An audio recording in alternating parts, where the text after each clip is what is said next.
Hey there, history buffs. Today, I've got an incredible story about Genghis Khan that you won't find in your average history book. We're diving into the hidden tale of how he truly rose to power. First, let's set the stage. It's the late 12th century, and Mongolia is a land of warring tribes. Young Temujin, who would later be known as Genghis Khan, is born into a life of hardship. His father is poisoned by a rival tribe, leaving Temujin's family to fend for themselves. But here's the twist. Rather than just being a tale of revenge and battle, Temujin's path to power is also one of cunning diplomacy. You see, Temujin understood that brute force alone wouldn't unite the Mongol tribes. He had a secret weapon, his ability to form strategic alliances. One of the most fascinating stories is how he forged a bond with Togrul, the leader of the Karaite tribe.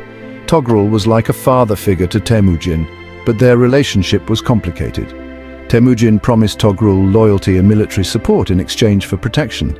This alliance was crucial.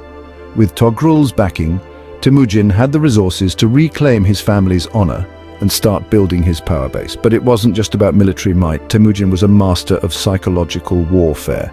For instance, there's a lesser-known story about how he used rumors to his advantage. When facing a formidable enemy, Temujin would spread word that he had a vast army, much larger than it actually was. This tactic sowed fear and confusion, often causing his enemies to surrender without a fight. Brilliant, right? Another key to his success was his innovative approach to governance. Unlike other tribal leaders who ruled by fear, Temujin promoted based on merit.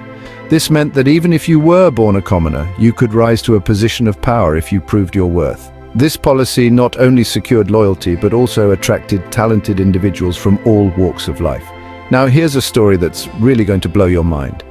Temujin's most trusted general, Subutai, was actually the son of a blacksmith. Subutai's humble origins didn't matter to Temujin. What mattered was his strategic brilliance. Subutai would go on to become one of the greatest military minds in history, leading campaigns that stretched from China to Europe.